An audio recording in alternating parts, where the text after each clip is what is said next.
Hey guys, this is Miss Harlequin, and in this video, we are going to look at some of the deeper symbolism behind the Lord of the Flies. So in chapter 8, towards the end, we find out that the Lord of the Flies is actually the decapitated head of the pig or the sow that Jack's tribe has brutally killed.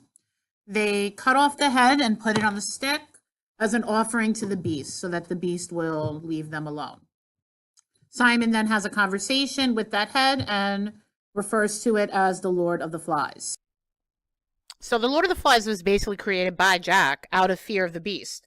And the Lord of the Flies is also the remains or the remnant of a mother sow who at one time was a loving caretaker of baby pigs. That's how the boys first come upon her, taking care of her babies, but now has become twisted into a maniacally smiling, bleeding image of horror, which we also looked at was very threatening when Simon looked at it, right? It had a very threatening nature.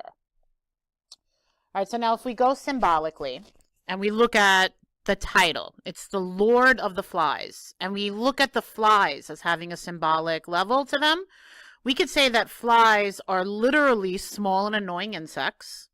They move in crazy, haphazard swarms, and they eat dead flesh.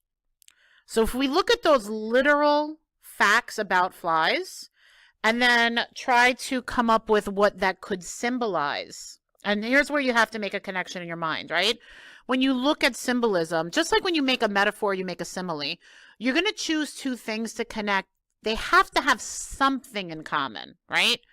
So even if the two things you're comparing are mostly different, if there's even one thing that's similar between them, that is the basis of your comparison. That will become the basis of your metaphor.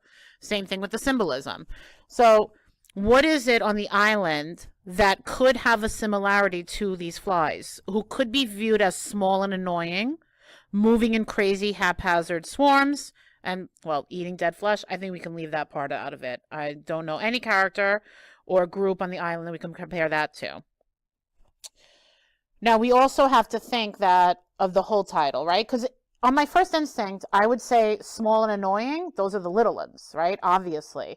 However, if I was to say that the flies were the little ones, then I have to think about the whole title, Lord of the Flies. Is somebody on this island the Lord of the little ones? I mean, that's not really the greatest answer. But if I think of the whole title, somebody being a lord is someone who has power. And if I think about people or forces that have power over the boys' actions and their minds, I think that's going to actually help me better interpret who the flies are. Because when I think about somebody who has power on this island, I do automatically think of Jack. And when I think about who Jack has power over, does it make sense for me to describe them as small and annoying insects who move in crazy patterns and groups, right? If you're a swarm, you're moving in a group. Well, yeah, that actually makes more sense than going with my first instinct that it's the little ones. Now, not only does Jack have power over people, but there are also other forces or things, emotions, that have power over the boys' actions and their minds.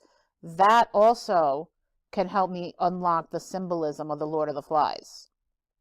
So I want you to think about what group are we really talking about who are being controlled by Jack, and besides Jack, what else has power over the boys' actions? You're going to use that to then write your short response. How and why does the pig's head on a stick represent many of the things that have power over the boys?